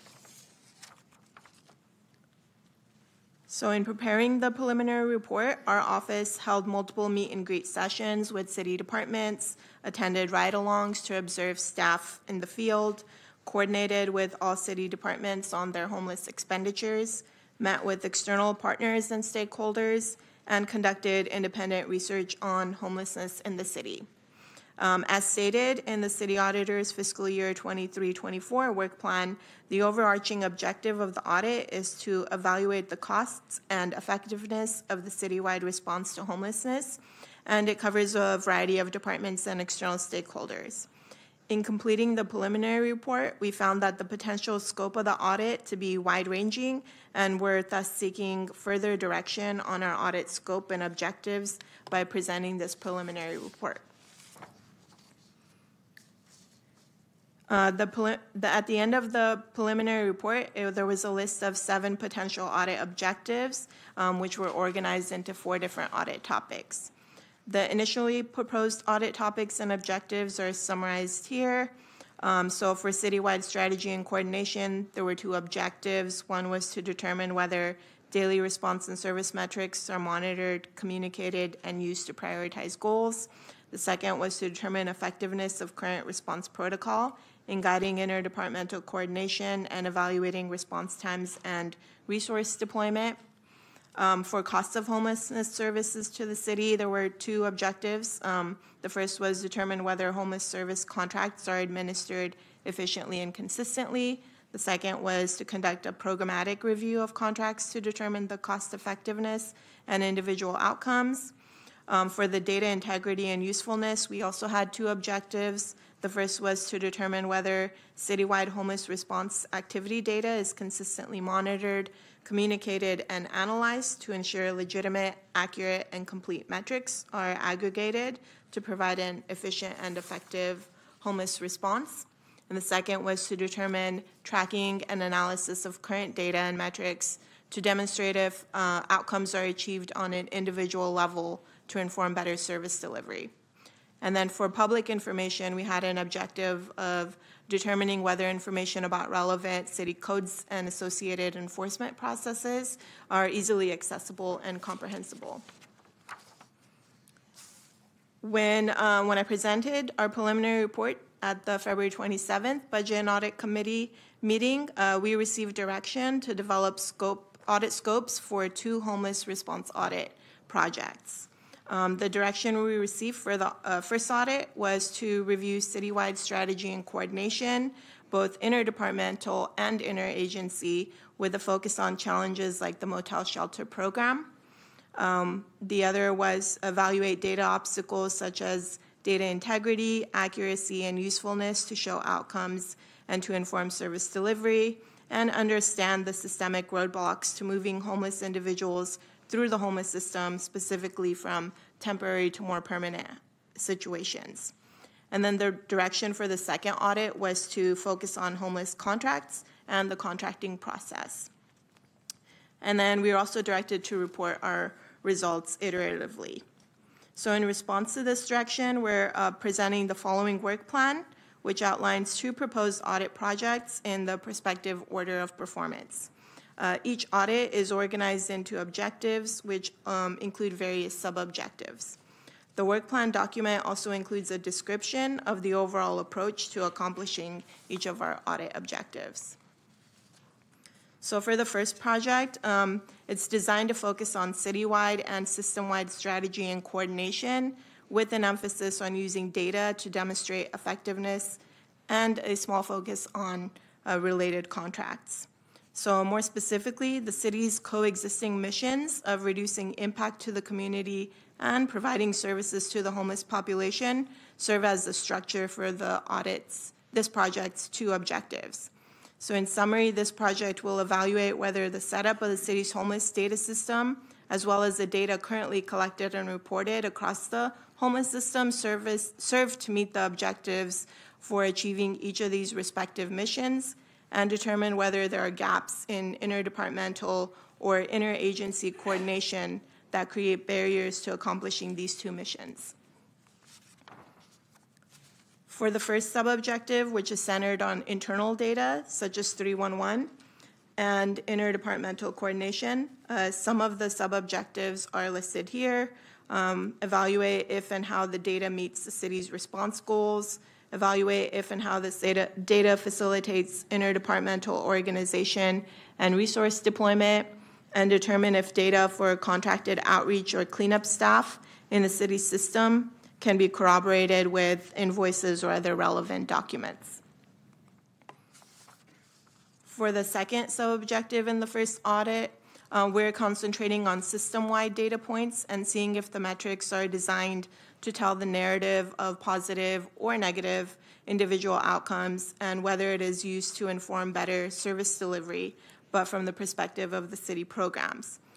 Some of the sub-objectives here include to determine how and if success is measured at each level in the homeless system, including how positive or negative individual outcomes are tracked and defined.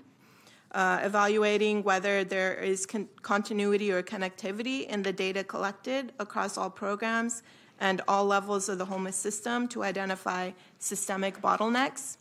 Determine whether the city systematically monitors and reviews data related to its own homeless service programs to ensure data integrity and to analyze program performance. And evaluate the city's motel shelter program for effectiveness and appropriateness in facilitating overall positive outcomes. As this project has 2 sub-objectives, we may be able to release the report in 2 different phases if one sub-objective is completed before the other. And the second audit is designed to review homeless contracts with various service providers that help deploy, facilitate, or provide services to the homeless population.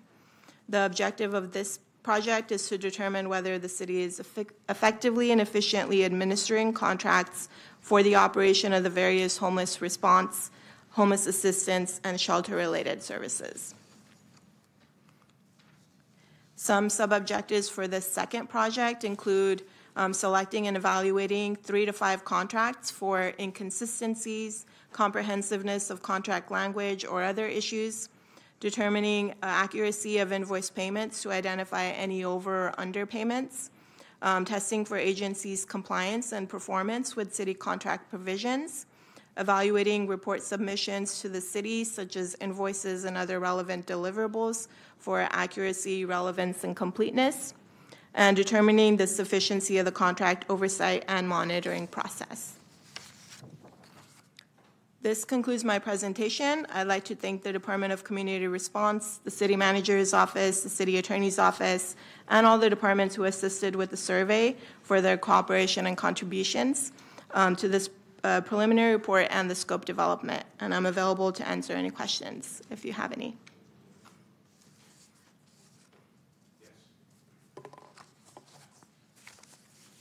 Okay, sorry. I was Always.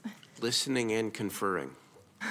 Okay, thank you. First, I know that you made the rounds with the members of the City Council and we've talked a lot about this, about scoping this audit. Do we have public testimony? I do have 2 speakers on this item. Would you like to take that? I have Yeah. 2 speakers on this item, Charles Faust and Mac Worthy.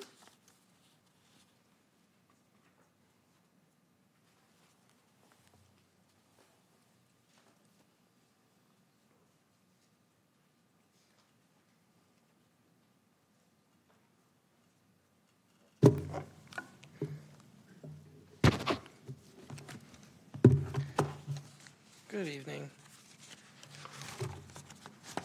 Some of my gripes with this are more language-based and kind of stupid. So after hearing what she was saying, I think there's some stuff that I'd like to see included in the audit instead of stuff that I'd be like, okay, let's take these words out because it's offensive. I think connecting with the hospitals and figuring out what the hospitals are spending and what the emergency rooms are seeing as far as overflow, I think is something that would benefit the community, to know exactly what's going on and how much hospitals are spending and how the community is affected. I think that the point-in-time count is a useful tool for HUD and for the county, but as far as what is actually happening, what the numbers are in the city, it's really not that useful. It's a once every 2 years, one night thing. I think that we should be actually connecting with the healthcare networks and other service providers and figuring out how many homeless people every month are actually getting services, because we know that the number wasn't 5,000. It's kind of a joke. Actually, that's all I'm going to say, because a lot of this was just language shit, so that's all good. Next speaker is Mac Worthy.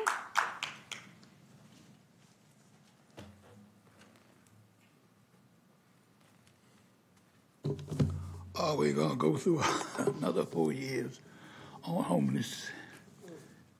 I think the people are worried about the money that has been spent. That should have been in here. You ain't doing nothing for it. You're spending the money. Where are you spending that money? Now, nothing says who out there on disability. You got a percentage of those people get a disability check not under $800 each. Where are they spending their money? Who are their person over their money? These are the things that should be coming in, talk about those people out there. Because, see, we know why people have been here as long as I know why they're out there. Because they neglect of the government here. When the government left, the city fell on its face. And they know it. And they ain't done nothing for no home, for a place for people to live. And the stuff they putting up now, people, crime going to get, go down Stockton Boulevard and look. You're going to have all type of crime. You're putting them too close together. You're putting them too close together. You're just stacking them. That don't work. You got people out there who will never live in one of those shacks. You got something about a little house as a shed in your backyard. Wake up, people. Those people deserve better. You have misused enough money on the homeless issue to build 2 cities. All you got to do is go back and get with the accounting and the Treasury Department. You'll see. You'll see it's there. So, instead of bullshitting the people another 4 years, tell them the truth. You don't know what you're doing. Give you your comments, Mayor. I have no more speakers on this item. Thank you. Councilmember Valenzuela. Well, thank you, and thank you, First Ned and your team, also for your patience, because I think you got bumped a couple times again getting here, so appreciate you coming back, and I'm glad we have a whole discussion calendar just of audits, so you all can be the show. I'll just reiterate what I said when we met, which is that for me, as tempting as it is to have you seek out information on all the systemic issues and roadblocks, I'm really happy to see we're focusing on the things we can control first. Our contracts, our city resources. I mean, one of the most useful parts of this preliminary report was really seeing the numbers, not just because we see the contract numbers, and so I know how much contract money is going out, but to really get an idea of how much money we're spending on enforcement, on staff time, on like how much time fire thinks they're spending responding to emergency medical calls that are resulting from people who are homeless, who don't have a place to go get medical care and can't manage, their illness effectively. So I'm really happy to see you doing that. I would like to suggest 2 things. Well, one thing is if we could incorporate any interviews with actual clients. I'm really hearing a lot of stories from people who are unhoused, who've interacted with different points of the system, and sometimes their gripes are with county services or other parts of the system, which are very legit, and sometimes it's with ours. And so I think understanding why it might not be effective for some people would require a little bit of qualitative, and I know part of the goal here today is to scale down the scope of the audit, so I don't expect you to interview, 100 people, but I think if you find opportunities to do like spot interviews as you find different, if you start seeing data that has certain indicators, to sort of interview just a couple people to say, hey, why did this happen? Do you know, what was the issue? So that we can better understand what that looks like just from it didn't fit, so they got kicked out because they weren't following the rules, or maybe there was a rule that was wrong, and we need to know that so that we can design programs that are more effective. So I think that would be really helpful. And then something that for me came up when the county was here doing the update on the partnership agreement, I'm really interested to understand in our data where people were unhoused before they came into one of our services. And I know that we have some of that, and I think it would just be helpful for me to understand of the city services that the city's funding, how many of those folks were unhoused in the city when they got into those programs. Because, and this isn't just a turf thing, for me, this is also an understanding of like we do need the other jurisdictions in the county to be doing more. And so I think having that information for us of how many people from Rancho Cordova or from Elk Grove that we're serving in city shelters because they couldn't find services elsewhere would be really helpful and interesting for me, so we can advocate for those resources that we need moving forward. So those are my 2 points of feedback for, so thank you. And can I speak to that real quick? If the data is available on where they were before they entered, Sacramento's system, we would absolutely be able to do that analysis. If no one tracks that information, it might be kind of hard to do that. Well, that would be an interesting finding because I know we're asking all of our service providers to use HMIS and all these things, and so we should, and I see Brian Pedro nodding in the back, they should be tracking, how this person came in, like what was their entry point and where that came from. So hopefully, if we don't, then that would also be a very interesting finding for me as well. Absolutely. Yeah, thank you. So I'd like to pick up on, I think where Councilmember Valenzuela was going. One of the reasons why you're here today and why you've had so many discussions with the members is because for the auditor's office, there are so many subjects within the broader subject to choose. And if you're a mile wide and an inch deep, it's not going to be much value. And if you pick a part of the issue that might not be the most impactful, then that might be a wasted opportunity. So when I look at, sometimes the auditor, and understandably rightfully, if you went this way, no one would object, right, to do a pure cost audit about the efficiency, the cost efficiency of some of the programs. I don't know that that would be of great value to us because guess what? It's expensive. It's expensive to contract with the providers and what it takes to stand up a Roseville Road or a Meadowview or a WX shelter. It's just expensive. Okay.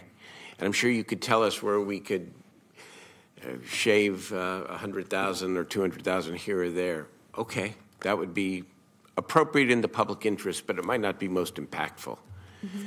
What's most impactful is sort of where I think Councilmember Valenzuela was trying to go here, and that is the inefficiencies within the continuum of care for people.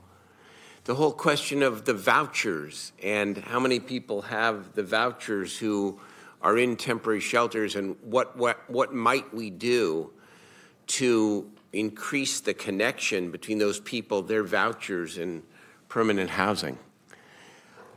To look at different pieces of the partnership agreement from the city's end, right? You're not expected, nor would it be necessarily right for you to audit the county's performance, but we should be looking at our end of it as well.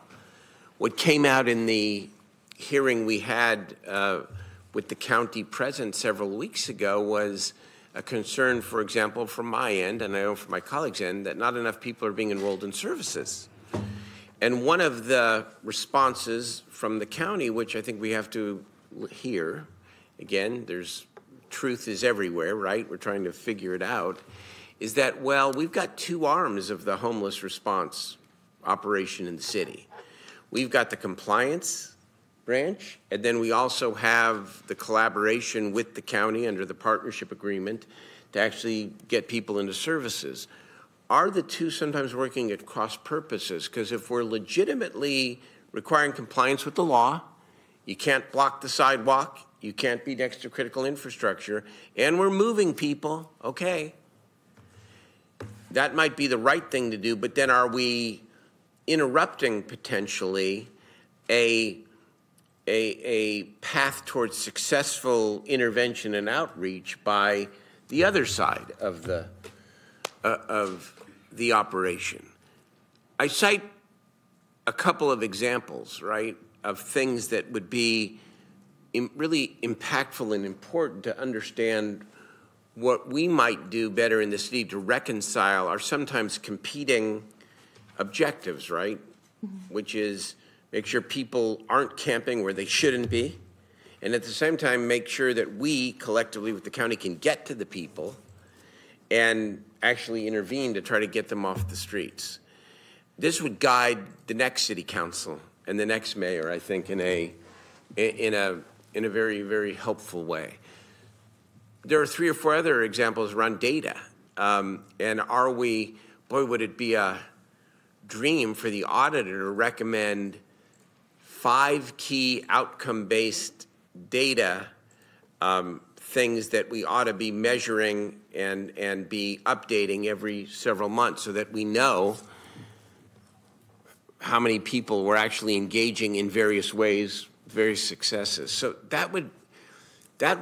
and I think we talked about this privately, I would like one of these things to be your foci as opposed to foci if it's two,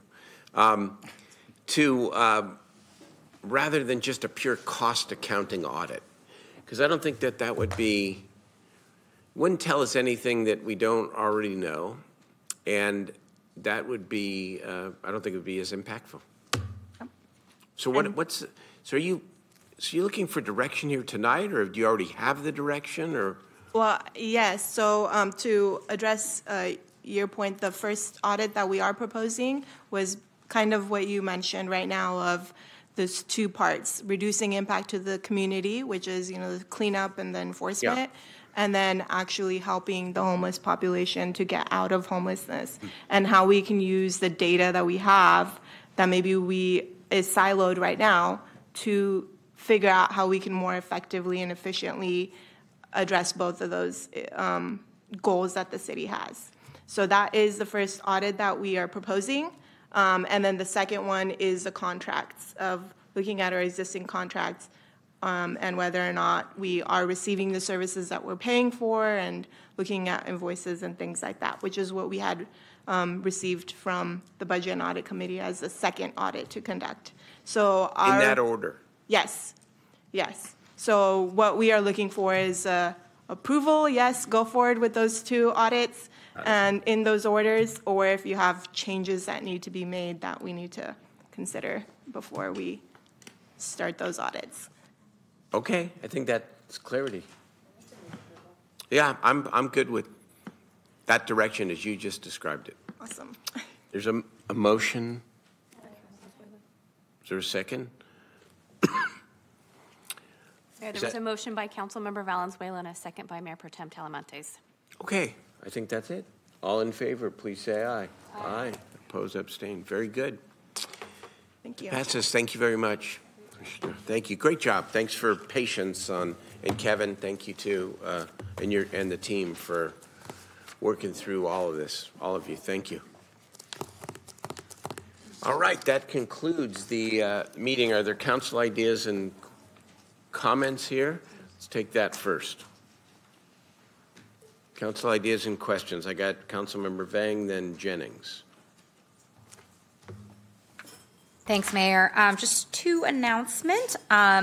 This Saturday, as you all know, is the City of Sacramento is doing Earth Day, and in particular, I just want to give a shout out for the activity that's happening in District 8. That's going to be at Manuel Silva Park at 7511 24th Street. So inviting all residents, if you live in the South area in District 8, come join us. The event will be from 9 to 12 o'clock. And then we are having a community meeting this Thursday, April 4th from 4 to 5. This is really a community meeting, really with businesses to talk about encampments in the area and what they can do in terms of reaching out to the city. And so that's happening Thursday, April 4th at 4 to 5:30 p.m. And then I was waiting for a text message from one of our teachers at Luther Burbank, but I think I saw this on social media. In addition to Earth Day, Luther Burbank, the BUG program, Burbank Urban Garden, is having a plant sale. And so if you need some plants, stop by Luther Burbank and pick up some plants and support our students. Thank you so much.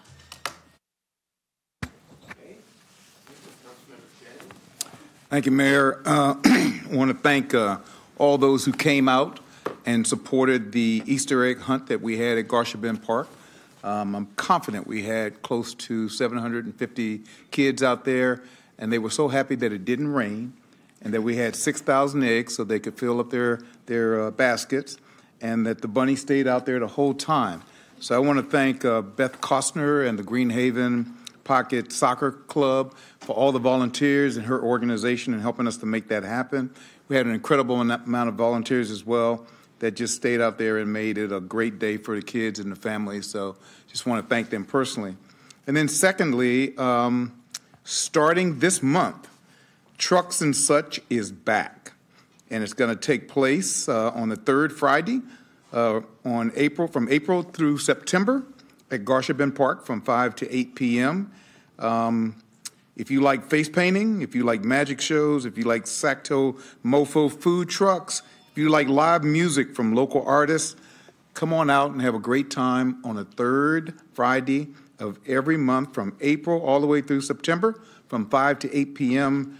And it'll be a great community gathering where you can meet your neighbors, meet your friends.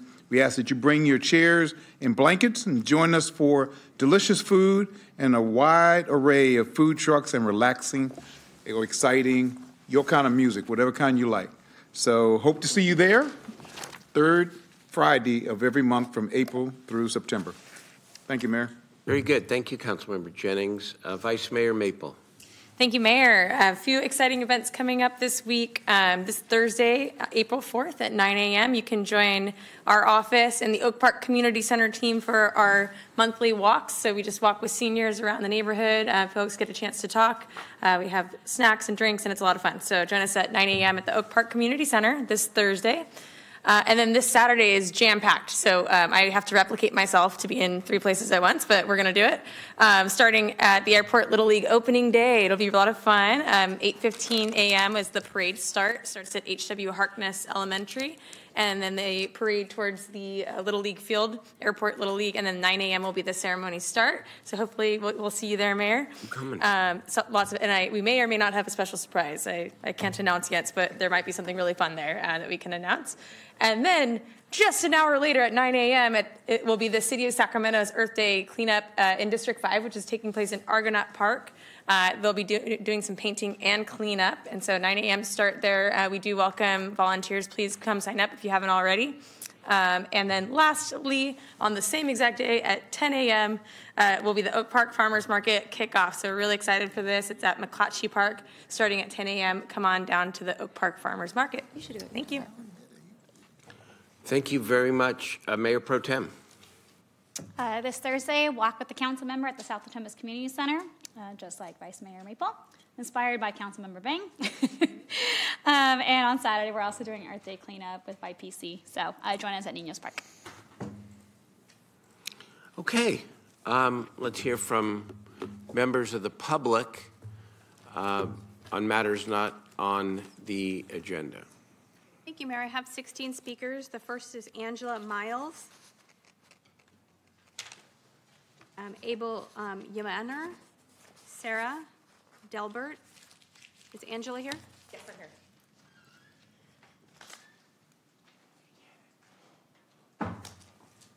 here. Hi, my name is Angela Miles. I'm a resident of District 2. There is a concerning lack of vetting the unhoused individuals in our vicinity, raising uncertainties about potential risks, including the presence of sex offenders.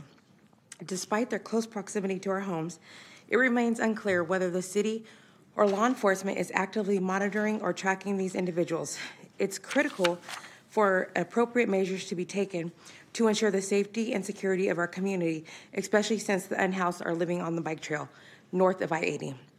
The ongoing situation has inflicted significant mental, physical stress on myself and members of my community. We live in constant apprehension for our safety of our children, our homes, and our property. Concerns about potential dangers such as tents catching on fire, encounters with solicitors patronizing the prostitutes, the drug-related activities persistently weigh heavy on our minds. The state of anxiety results in stress, mental anguishment, sleep depression. The city is not doing anything. I've sent hundreds of emails to the city, to the police department, and yet this encampment grows and grows. Sacramento is a very prosperous city, right? We're in a prosperous state. Why is nothing being done? I email you guys daily. Nothing's being done. Again, my name is Angela Miles, and I'll email you guys again tomorrow. I hope I can see something done, and I know my community hopes that as well. Thank you. It's all just Mr. City Manager, would it be okay to have a member of your team contact her? Assistant City Manager Mario Lara will be in touch with it. He can talk to you right now if you'd like. Thank you. And I see that Councilmember Towle has a comment. Yes, Ms. Miles, I would just like to get your contact that I would definitely want to work with you to identify issues on the bike trail. I drive through it every day, and thank you. Definitely get our CSR team out there. I know we have CBOs that goes out there every Monday and Thursdays, and I would love to invite you to join them as well so that we can definitely tackle the issue together. I've been emailing you for the last 2 years, but yeah. I just got in today. Before you got in. Okay. Yeah. But I'm willing to work with you. Okay. Thank you. Next speaker is Abel.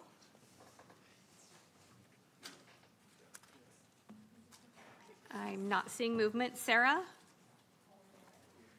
Following Sarah is Dilbert, Azevedo, then Charles Faust. How do I use this? I just put something down? Yeah, go ahead and plop it down.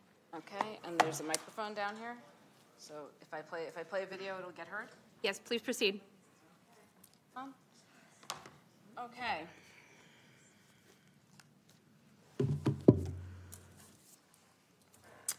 The Israel-Gaza resolution admitted in its first line that it couldn't do anything to impact the war thousands of miles away. So I will keep appearing here to remind you of the impact to California and Sacramento when local agencies empower and embolden the misinformed, the uneducated, and frankly, the unhinged. Last Tuesday, the Berkeley City Council considered an agenda item to fund Holocaust Remembrance Day. I'm going to play this in a second. Nothing to do with Gaza or with Israel. And now we're going to watch a minute of how these peaceful and certainly not anti-Semitic protesters disrupted the meeting, insulted city council members, and harassed a 90-year-old Holocaust survivor.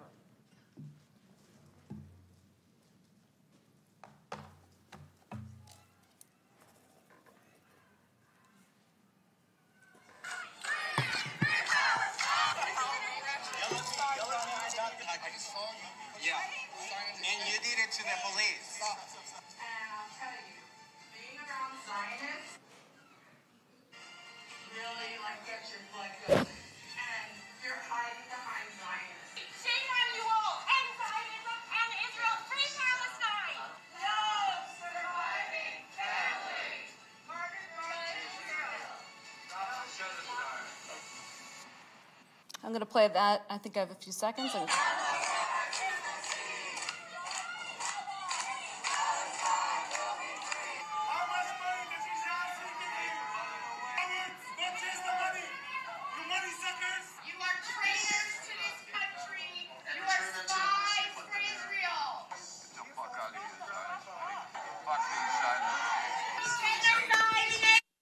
Thank you for your comments. Your time is complete. Our next speaker is Delbert Azevedo, then Charles Faust.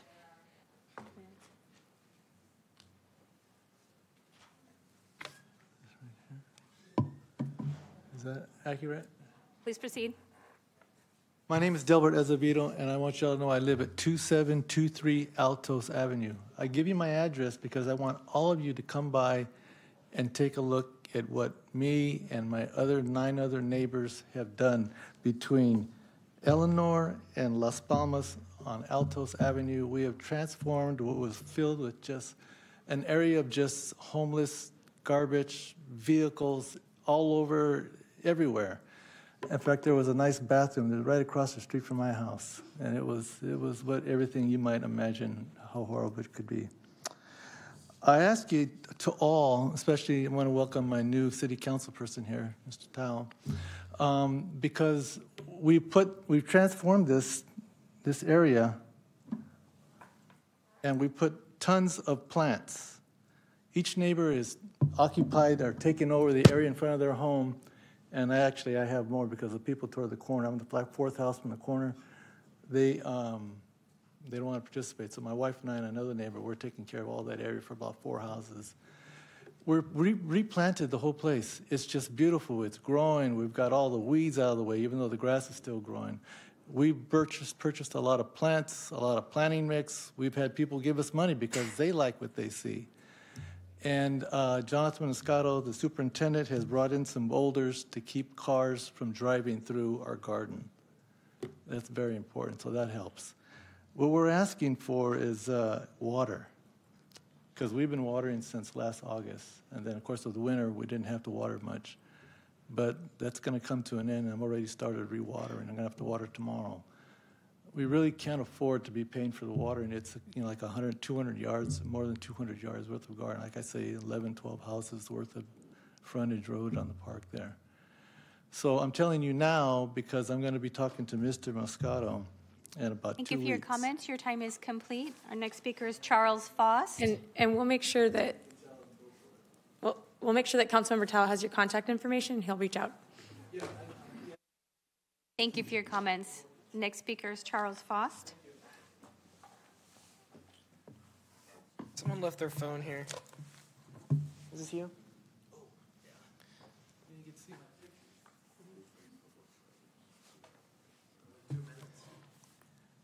I got some calls the last couple months, and more importantly, like the last few weeks, about people getting evicted from homeless shelters for not being able to find jobs.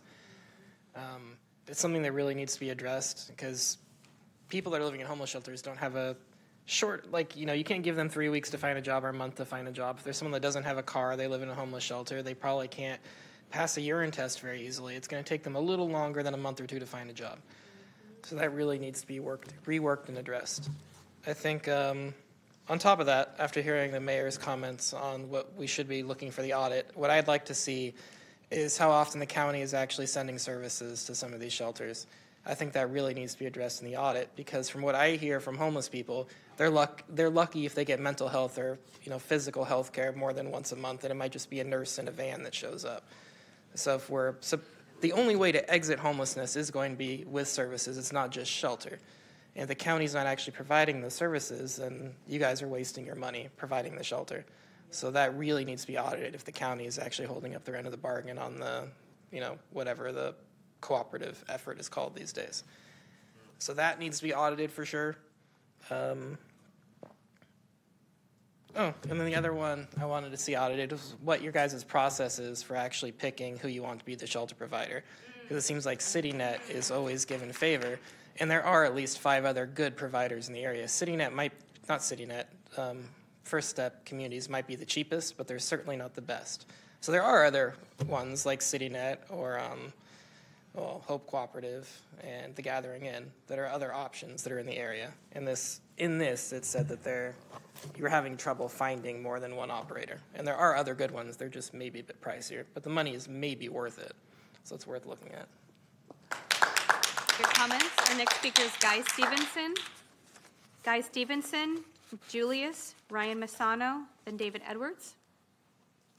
When you guys talk about accountability, I can tell you, Mercy Housing, Across the Bridge, some of these other programs, they should make stipulations when you go into these homeless shelters that you take AA, NA, mental health, and Mercy has a vehicle that goes around helping people. But I've seen prostitution in some of these places, people peddling drugs, and there's these management companies that actually run these homeless shelters. I don't know what they do. Maybe they party with the people. Good example, Cross the Bridge. I just addressed this to the mayor over there because they've had 3 fentanyl overdoses where the person ended up deceased. So this is a problem. These homeless shelters, you guys sink a lot of money into these, and in these different programs should be available. NA, AA, mental health, and it should be a requirement why you help them. And they should sign a contract to that effect. If they don't comply, then they should kick them out, because you're spending a lot of tax money on these programs, and the people that are running them are not enforcing this. And then what happens is you have 647B, which is prostitution. You have drug peddling, shootings. There was a shooting across the bridge in front of Mercy Housing. My thing is, if you're going to spend that kind of money, millions, then you should make it compliant that these people get well, or they're going to go around in a circle. They're just going to end up on the street, or they'll end up in the coroner's office. Thank you very much. Have a good night. Thank you for your comments. Julius is our next speaker, then Ryan Masano. It's a fact. Look it up. Please don't shout out from the audience. Julius, it's your time to speak.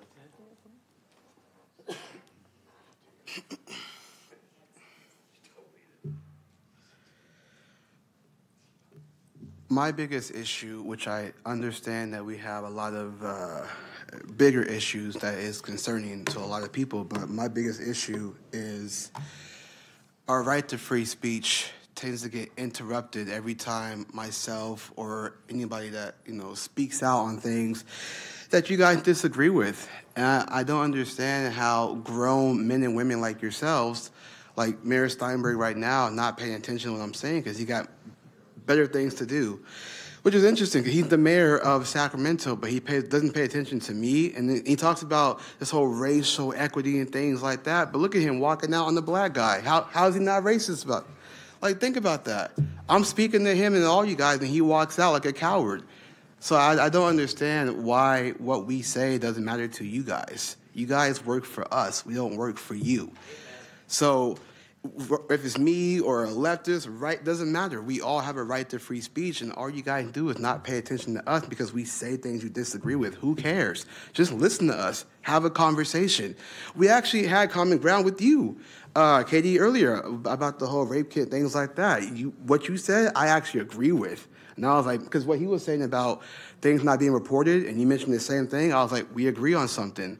So imagine if we actually have more conversations and find out how much common ground we actually have, rather than just, oh, this guy said this, so I got to turn my chairs around. That's like ridiculous. You're way too grown to be doing that. You shouldn't even be doing that. We're all adults. I'm 37 years old. I'm not turning my backs on you guys. I'm talking to you guys like an adult. And the same thing should be met with us too. So thank you. That's all I got to say. Thank you for your comments. Ryan Massano, David Edwards, Mac Worthy, Henry Harry, Rachel Wilkinson.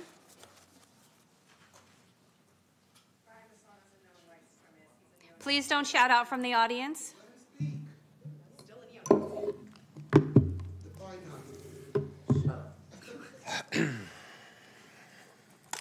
Mark Zuckerberg, CEO of Facebook. Ownership of the New York Times for 150 years is the Sulzberger family. Google started by Sergey Brin and Larry Page.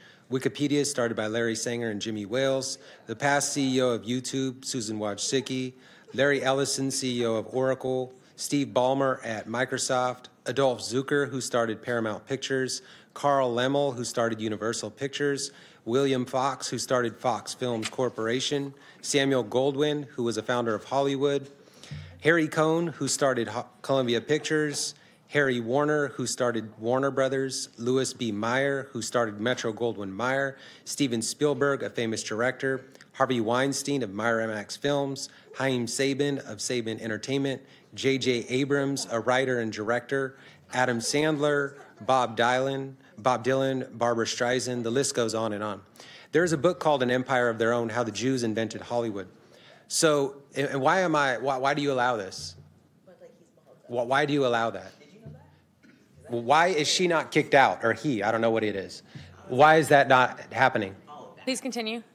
Why don't you take care of a disruptive audience? Why don't you do your job? If I want to say something she doesn't like, she get out, or she could be quiet.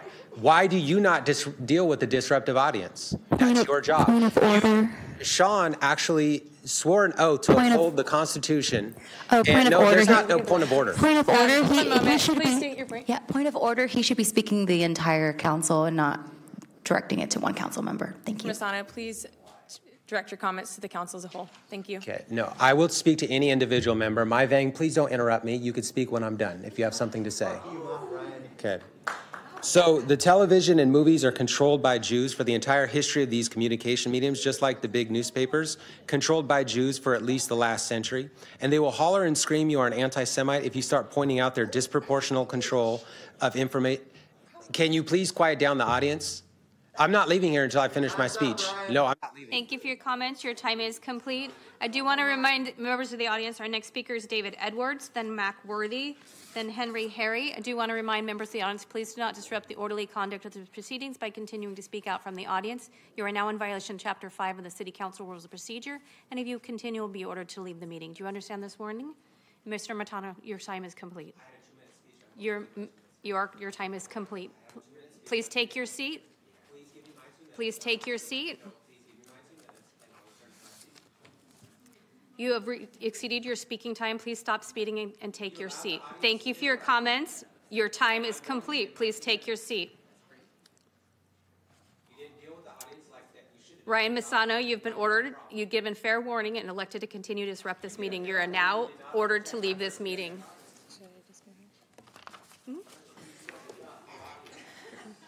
Please take a seat.